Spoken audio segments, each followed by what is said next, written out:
कई बार हमारे मन में कुछ इम्पोर्टेंट बात होती है जो हम किसी और को एक्सप्रेस करना चाहते हैं, और वो बात हम 1 मिनट में यूं कर सकते हैं, लेकिन हम उस बात को कहने के लिए कई बार 10 दिन, 1 महीना और 1 साल लगा देते हैं. And the reason behind that is that we keep fishing for the correct word that expresses our emotions. क्या आपके साथ ऐसा होता है? Honestly, मेरे साथ ऐसा बहुत बार होता था. Until एक इंसिडेंट मेरे लाइफ में हुआ जिसने मेरा पूरा अटेंशन वर्ड्स के अहमियत से फोकस कर दिया एक ऐसी चीज पे that I believe is honestly required when we want to do a genuine communication.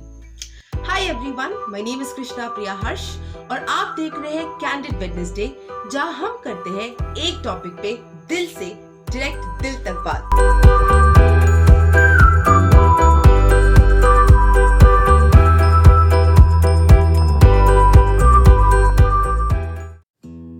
I live here in North India and my maternal family lives in South India in Chennai.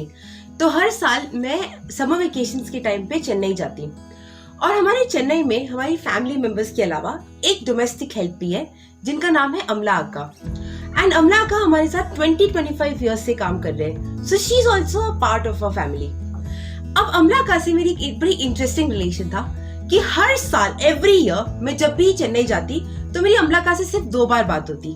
पहली, जब मैं आती तो मैं अमला अक्का को कहती हाय हेलो, और जब मैं जा रही होती तो मैं कहती बाय अमला अक्का. और ऐसा नहीं कि हम एक दूसरे से बात नहीं करना चाहते थे, but language was the biggest barrier, क्योंकि उन्हें सिर्फ तमिल आती थी और मुझे या तो इंग्लिश या हिंदी. सो एनी टाइम अगर हम दोनों में से एक दूसरे को कुछ भी कम्युनिकेट करना होता तो we always required a mediator. So we never used to speak to each other. Until एक बार क्या हुआ, 2017 में I was in Chennai and it was a Sunday morning. So Amala अक्का उस दिन 8 बजे आ गए and I was sleeping that day. So 8 बजे अमला अक्का आए and she started sweeping the floor while I was sleeping. उसके बाद 9 बजे मेरी आँख थोड़ी सी खुली and I saw that अमला अक्का was washing the vessels when I again went to sleep. धीरे धीरे टाइम बढ़ता गया and it became 9:30, 10 o'clock and every time when I was seeing that अमला अक्का कुछ ना कुछ काम कर रहे थे and I was sleeping. 11 o'clock मैं आराम से उठी and I freshened up a little bit and I went in the hall and I sat on the dining table.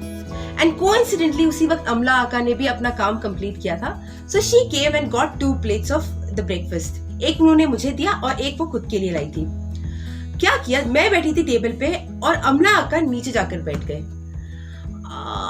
That made me so uncomfortable, क्योंकि मैं जब ऊपर बैठी थी तो मुझे बड़ा अजीब लगा कि अमला अक्का नीचे बैठे हुए थे. उसी वक्त मुझे अचानक से ये भी लगा कि इंडिया में हम सबसे ज्यादा रिस्पेक्ट उस इंसान की करते हैं जो कर्म करता है. तो अगर इस वक्त पे देखें तो मैंने कुछ नहीं किया था because I was sleeping and she was the person who was doing all the karmas. So I really wanted her to sit up. So I asked her कि अमला अक्का please sit up, but Amala अक्का said no I am not sitting up. मैंने फिर एक bite लिया but my heart was just feeling very uncomfortable with the fact that I am sitting up and she is sitting down. So मैंने क्या किया, एक acting करी. मैंने ऐसे पैर पकड़ा और मैंने कहा ओहो हो, पैर में बड़े अजीब से क्रैम्स आ रहे हैं, अब तो नीचे बैठना पड़ेगा. ऐसे में पता नहीं मैंने क्या ओवर एक्टिंग करी and I went down and I sat with her. 1 minute तो अमला का कुछ नहीं बोले. Then in the next minute she looked into my eyes and she told you sit down me for me and she just wanted to say ki did you sit down for me, and I actually had sat down just for her, so I said yes I did. And after that Amla Akka didn't say anything to me, but unki aankhon mein I could see that she said that you know thank you so much for acknowledging and showing this respect to me. And I also didn't say anything to her, but I'm sure that my eyes also communicated to her that I honestly respect and admire you for the work you do. After that मेरे और अमला अक्का में relations बहुत अच्छे हो गए. We still had language as a barrier, but हम सब communicate करने लग गए. Like she knew when I want my things, I knew when she's going to complete her work और मैं उनके लिए चाय ले जाती. And we suddenly created a very beautiful bond. And then came the last day when it was time to say bye bye to Amla Akka, and I said her bye and I was sitting in my dream. और उस दिन बस बैठे बैठे मैंने ये सोचा कि अमला अक्का से मैंने इतने सालों तक बात नहीं की क्योंकि I always used to think that words are what limits us. लेकिन उस एक एक्सप्रेशन ने हमारे बीच में कम्युनिकेशन बिना वर्ड्स के भी स्टार्ट कर दिया.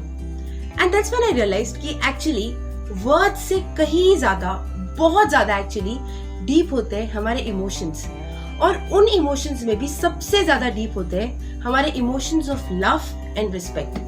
अगर हम हमारी आंख में किसी भी इंसान के लिए लव और रिस्पेक्ट लेकर जाए और ऑनेस्ट दिल से कोई काम करे उन्हें अच्छा फील करवाने के लिए या उनके अच्छे के लिए, so at that point of time even if we don't fish for words, we still express our emotions in the best possible ways. Now I just want to ask you people, अगर आप में से कोई भी एक ऐसा इंसान है जिसके मन में बहुत बातें हैं किसी को बोलने के लिए, लेकिन आप इसलिए नहीं बोल रहे क्योंकि आपको ये डर है कि क्या पता मैं सही से बोल पाऊंगी या नहीं बोल पाऊंगी, क्या पता वो समझेंगे या नहीं समझेंगे, सो आई जस्ट वांट टू से you one thing, if you express something with deep heart and with genuine love and respect, then there is no way that the other person would not understand.